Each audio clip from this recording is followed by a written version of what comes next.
Hello and welcome back, everyone. Today we're going to be talking about shade on this nice humid day here in Connecticut. So if you like what you see, please go ahead and subscribe. Now, shade is a word that makes most gardeners cringe. They hate it, they don't know what to do with it, and all too often try to grow a sun-loving plant in shade. I made that mistake as a younger gardener when I first started out. And what happens to those sun-loving plants is they're not healthy, they're getting leggy because they're reaching for the sun. When we could do, as Beth Chatto said, right plant, right place to make those plants happier, healthier, more beautiful, and to make your job easier as a gardener, and to turn that shady part of your property or garden into a beautiful oasis that you may just fall in love with.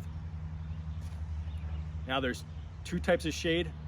Dry shade is typically underneath a tree, doesn't hold moisture well, doesn't hold nutrients well, and it's typically littered with tree roots. I actually have that on this side of the bed. This bed's about 90 feet long. I have a tree I'm contending with and a very, very steep slope. You might be able to see it in the video as well. It's very dry, but all's not lost. Now, there's also damp shade.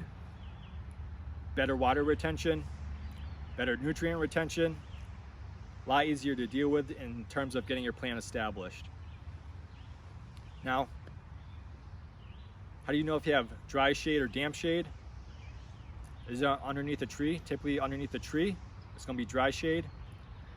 Or if you're still not sure, this is a transplant trowel. You can use a regular shovel or any other digging device. And in summertime, go to that shady part of your garden and dig up the soil, and you'll see what the moisture retention is actually like, because this bed's 90 feet, but I have both dry shade and damp shade. Now, speaking about shade, is what type of shade do you have? Now, you can have part shade. Part shade is, it's an area that gets sun at least 4 hours. You could have dappled shade. Think underneath a tree canopy, light's still hitting the ground, but it's broken up. It's not as intense as that part shade. You could also have an area that has, it's very, very dark shade. It's very rare. Think a conifer forest or a pine tree. It's a very thick canopy. No light's getting to the ground. And what do you find on the ground? You don't find plants, you find pine needles. Now, if you'd like to get a little bit more sun into your shady area, think about trimming up your tree or bushes without hacking them up to get a little bit more light in.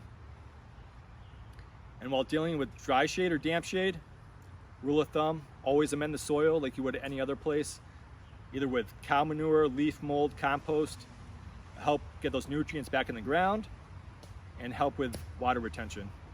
I'm gonna watch out with all these nuts falling from the tree here. Now, dry shade, what plants can grow in dry shade? Now, some dry shade plants can grow in moist shade as well. But here I have bugleweed. This one happens to be burgundy glow. I have foxgloves, columbine. Columbine grows everywhere. It's a very hardy plant. Think cyclamen, hellebores, bernera, all can grow in dry shade. And there's even more plants than that. Some ferns prefer dry shade over damp shade. Now, the damp shade, hostas, more foxgloves, columbine, Mechanopsis likes a shady spot that's a little bit more on the damp side. So I have blue poppies growing down here. Jacob's ladder, beautiful ferny foliage, beautiful flower spikes on it. Now, heucheras can, depending on the variety, go in damp shade or dry shade, and the list is endless. Now, for shade, you can also do, I'm going to do it here, is plant bulbs. Think daffodils, snowdrops. I'm actually making nice snowdrop bulbs here. It should be a nice snowdrop area. Cilia. So, Camasias. the list is endless. And like I said, there's hundreds of plants for shade. Just because you have shade does not mean it's the end of the world. Embrace it. Find out what type of shade you have, whether it be dry or damp, what type of sun it's getting. Is it part shade, dapple shade, no shade, no shade? That's gonna be a lot tougher. Almost nothing grows there. You might be better off throwing mulch or rocks down. So, but that concludes it. And if you like what you saw, please go ahead and subscribe. I hope you enjoyed this video. Use it to turn that shady part of your property into a beautiful garden. And until next time, everyone, bye-bye.